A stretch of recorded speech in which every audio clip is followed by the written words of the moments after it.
And then what do we do from there? It's so easy to say, well, I must just run away. And it's so easy to say, well, I guess it's going to be easier than facing this thing and working through this. I'm going to run as far away as I can because it hurts so bad.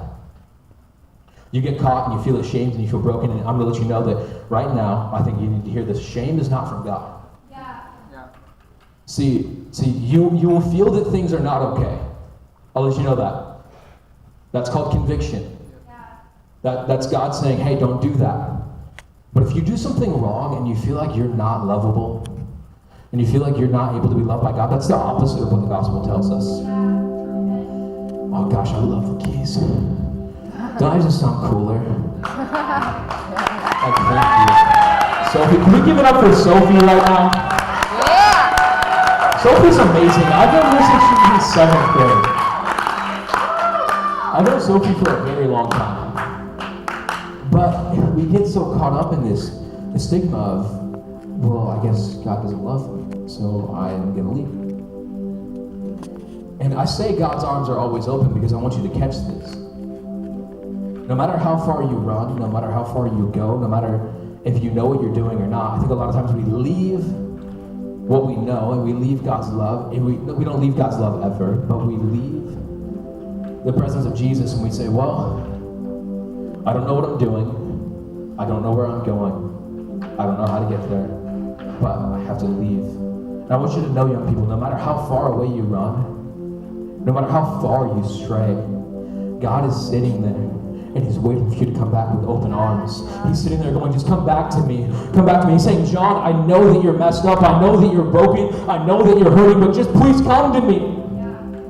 Quit worrying about what you did wrong. Quit being, it says we are no longer fearful slaves. Quit being afraid of your sin. Quit living in a consistent fear of being a slave to it because you know that you're broken. But guess what? So does God, and he doesn't care because he loves you and your sons as daughters. And you might ask, John, how could you say this? John, how do you know? Like you stand up there and you make some jokes about you sweating, and you make some jokes about you being quite large, and you compliment the keyboard player because she's killing the game right now. But you don't know what I'm going through. There's no way that God could love me. There's no way that he could have open arms for me. And you begin to say these things because the enemy has spoken lies over your life so many times. And I want to tell you something. When I was 13 years old, I was at a UG camp. Zach was there. Some other people were there. They were here. And I was in love with Jesus. I was radically and passionately in love with Jesus, and I knew who I was as the Son of God. And I go home to a divorced household. I go home to a house where my mom and dad didn't love each other. I go to a house where my mom ended up dating an alcoholic for my entire life. And I go home and I feel so broken. And there were times where we didn't have enough to eat because my mom worked part-time and she worked so hard and she tried so hard to provide for us, but she just couldn't.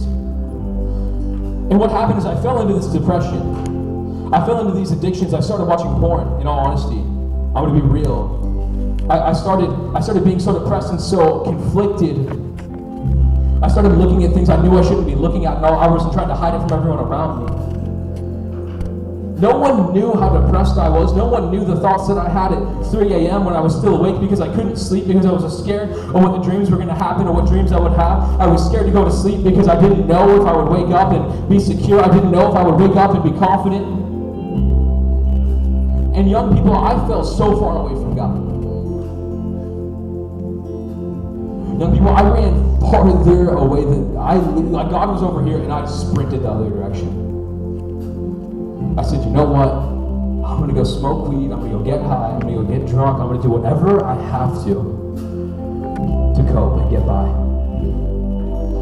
And then one day when I was 16,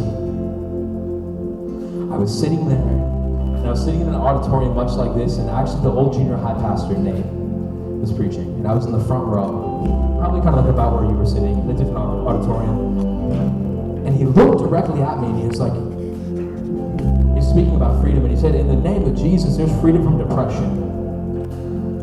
And I just started crying.